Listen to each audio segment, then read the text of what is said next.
Today I want to talk about the Fifine K669 microphone. This microphone was sent to me by the guys from Fifine. Well, actually I ordered it myself, which is why I ordered the black version, because I like all my equipment to be really boring and black and dull. You can get the default version, which is the default K669, and that is a sort of rosy pink version, and it's pretty nice.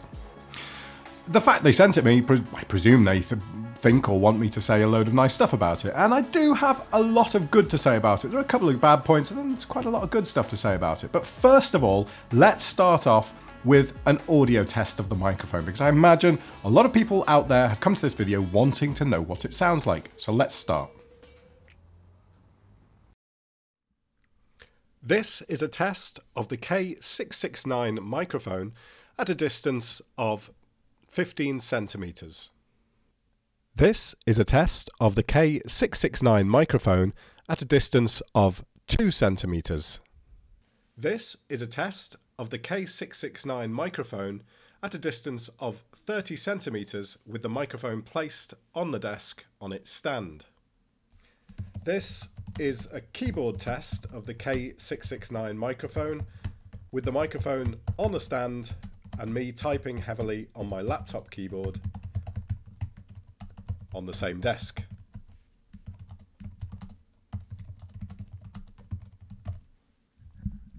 This is a handling noise test of the K669 microphone.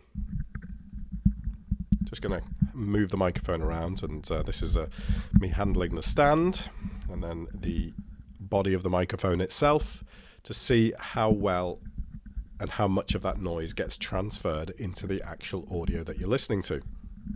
So if I were to pass the microphone to someone else. Yeah, seems pretty good. So I'm now going to test the polar pattern and the rejection at 90 degrees to the side and 180 degrees. So this is the audio from 15 centimeters, so the optimum distance for using this microphone. This is the audio at 90 degrees off the side of the microphone. This is the audio, same distance, 10 to 15 centimeters away, about 15 centimeters. And that's at 180 degrees. So essentially talking into the back of the microphone.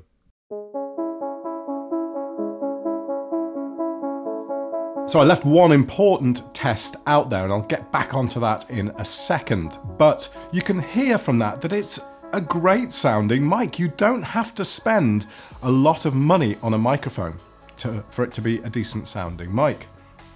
The Fifine, this K669 mic, is a budget USB microphone. It is a $30 microphone, a £30 if you're in the UK, £30 microphone, designed for use on Skype, designed for use on YouTube. You know, if you're starting out on YouTube and you want a kind of nice mic to get going with, it's a great choice. I think one thing I really like about this is the fact that the manufacturers don't overstate what this mic is doing. They are not claiming that this is a studio spec professional grade microphone. They're not even saying that that's the case. They're just saying that this mic is gonna, do well on a YouTube video. It's gonna make your YouTube video sound better. It's gonna make your Skype calls, your Skype for business calls sound better if you're using that on your conferences. I don't know, it's that sort of stuff that they're going for, and they don't make any claims otherwise. All right, so first of all, let's talk about the design of the mic. Well, it is a true sort of, it has that kind of studio condenser mic look about it, but it is substantially smaller because I've got my Sennheiser MK8 microphone here, which is a sort of £600 or £700 microphone. And if we put the two side by side there, you can see that there is a big difference in size between them. Very different type of microphone, very different cost, but again, as I say, you don't have to spend a fortune for a mic to sound good. A professional grade mic like the Sennheiser there, well, firstly, you pay a lot for the name.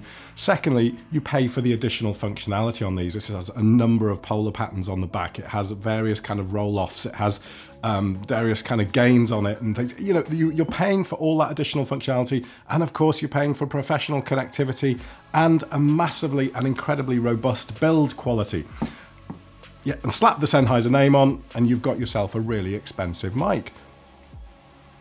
But don't for a moment think that the Fifine K669 can't keep up, because it can. It sounds clear, it sounds crisp, and I was expecting it to sound really kind of, I don't know, I just expected it, I don't know, maybe I hoped it would, because of the fact that I spend a lot of money on microphones, and you kind of start using a mic, and if it's a £30 mic, you sort of want it to sound loads worse than the one you spent 600 quid on, but it doesn't. I think that this microphone, as you've hopefully heard from the audio test there, it does sound clear, it does sound crisp, it sounds full-bodied, and it sounds nice. There's a little, I would hazard a guess that there's a bit of EQ put on this mic in the actual microphone itself. I reckon they're kind of just pushing that top end up a bit to make it sound that sort of bit crisper and a bit sweeter. And that may be a bit excessive for some. I sometimes find if I've got it on certain types of headphones, I find it's a little bit much. The sound that would come by default out of a microphone like this would arguably sound a little bit duller to start with. It's often the case, they sound a bit flatter and a bit duller to start with. But then, of course, you can always EQ to taste. So the specs of the mic, I've just got some notes here in front of me if you're wondering why I'm kind of looking down. The specs of the mic, so the cable length is 1.8 meters, it connects via USB 2, frequency range is 20 Hertz to 20 kilohertz, designed for connectivity on a PC or a Mac with that USB port. Sensitivity range is -34 dB, which is actually quite sensitive, which suggests this isn't a mic for use with something like a kick drum or something like that, because it would just push too high a voltage output and it's just going to distort, and it's not going to do that job at all. Polar pattern is cardioid, and the microphone type is a condenser mic. So yeah, I've already mentioned the sound quality there. As far as a mic, I mean, I could make this conclusion and that could be it for the video, really. You know, the sound quality wise, it's great as long as you set it up right and you are a good distance away from the mic, which is about that much. You know, you really want to be using this mic something like about that distance away. And as long as you set it up right and you get your levels set pretty good and you're not shouting into the mic, it sounds great and will blow away mics of 2, 3, 4 times the price. Bear that in mind if you are just starting out with decent vocals and you want something, because it's a nice choice. You can't go too far wrong for $30. As far as build quality goes, well, this is all metal construction. This is solid. The stand that it comes with seems like an afterthought. It's a pretty plasticky stand. It does the job okay, but I can imagine that it's pretty brittle and it's nothing. It really isn't nothing. There really isn't anything spectacular, the stand, but the mic itself is great quality and feels solid. This metal grill here is good. The bit that supports the grill is nice. That's metal too. All this is metal. The potentiometer on there feels decent enough. It doesn't have play in it. It doesn't have movement in it. It feels decent quality. Trust me, you will be impressed as far as the build quality is concerned. Handling noise, well, not massively important really, I suppose, for a mic like this, because the chances are it's going to be sat on a desk and you're not going to be really handling it too much. But because it's a USB mic and it's designed to be used kind of out and about, and so not so much out and about, but on the go, i.e. traveling with you, you can sort of pass this around. You can handle it like this. You could hear in the audio test there how much or how little sound comes through to the mic itself through either microphonics or anything really. It's great. It just virtually nothing comes through. Really good score as far as handling noise is concerned.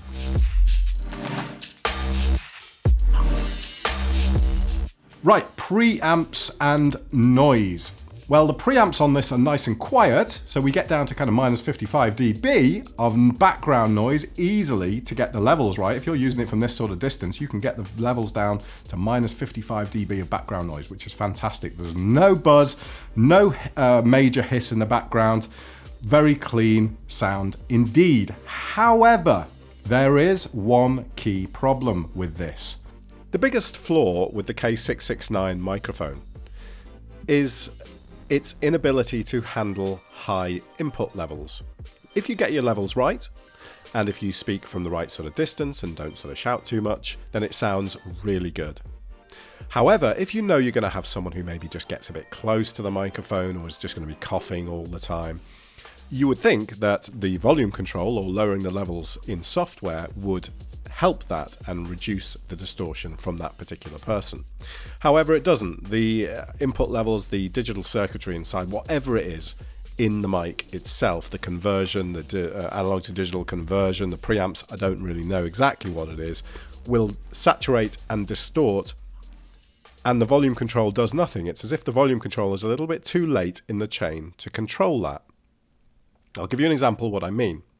So if I knew that I was going to be getting a bit close to the mic now, I can reduce the level on the microphone itself, bring that level down so I'm only peaking, you know, something like minus 18 dB, reasonable amount. So I've got a lot of headroom. If I sort of do happen to now get close to the mic and, oh, hang on a second.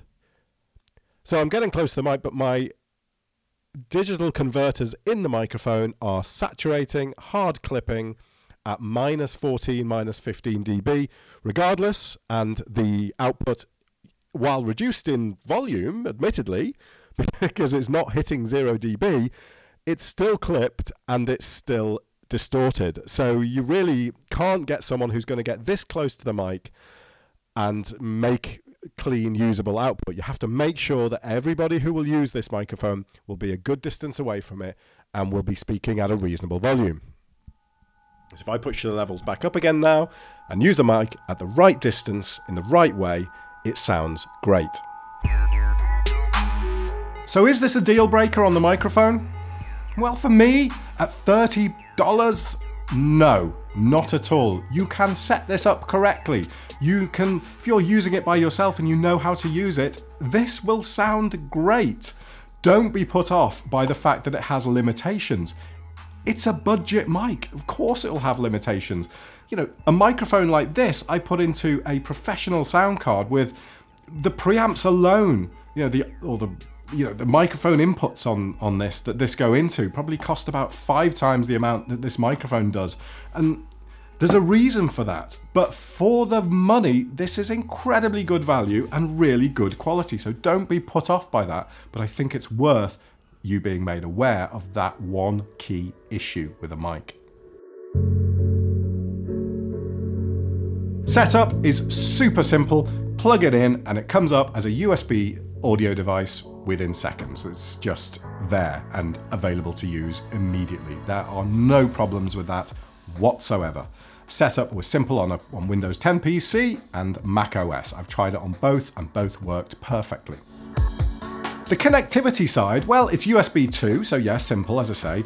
It connects on a cable, however, that is hardwired into the bottom. You can see that there, it's hardwired. And that's a curious choice to me, because if this cable gets damaged, or if the connector gets damaged, well, you probably have to replace the whole microphone.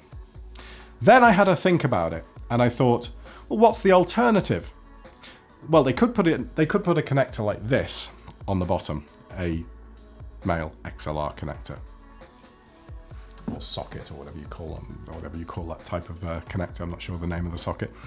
But the problem with doing that is you'd probably add about 25% of the cost onto the microphone to have a decent enough connector.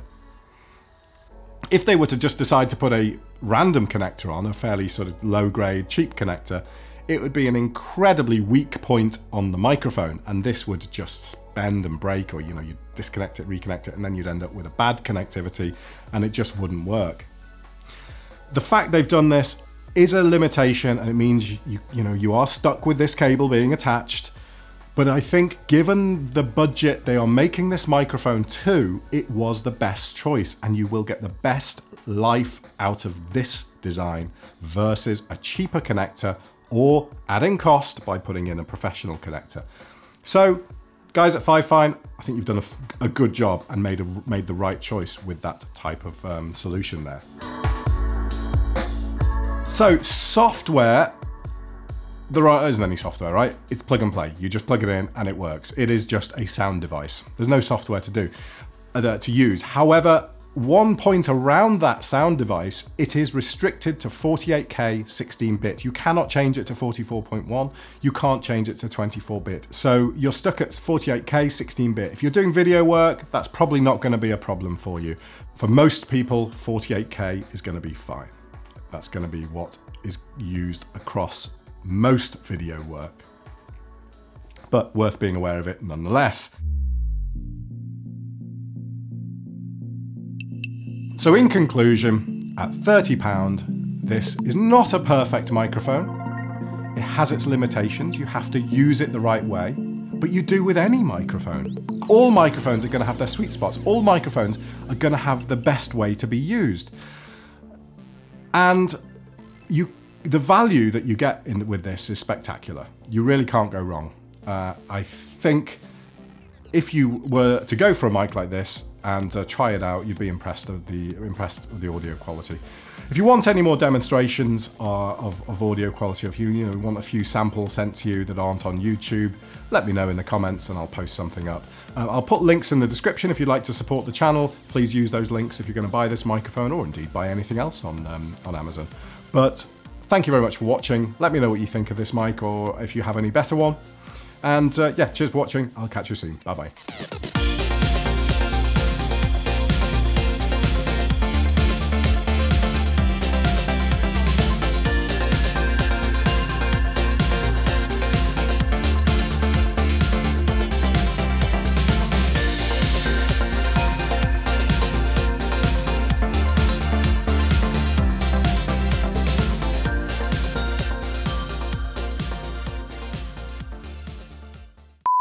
Right, so let's try this with a female voice instead of a male voice. What were you going to tell me? I was going to tell you some very interesting information. I was looking at the cost of having a children's birthday cake made because I didn't think this year that I'd have time to put my heart and soul into making the birthday cake that also. Oh, you mean like you did with the Thomas one? Mm-hmm. Yeah, where I stayed up till 1 in the morning. But then I found one place. I thought that looks all right. Yeah, start 50 quid for a cake. 50 quid. Mm-hmm. What is that, like a very customized one, or is it just like these generic ones that you get in the supermarket? Well, no, it's customized. It's whatever you want it to be. But that's a lot of money. £50 is definitely a lot of money for a cake. More news on that in 5 minutes. I am listening to you, by the way. Yeah. Anyway, can I have your glass of wine? Let's have a little chink of the wine glasses. Okay. See how that. Lovely.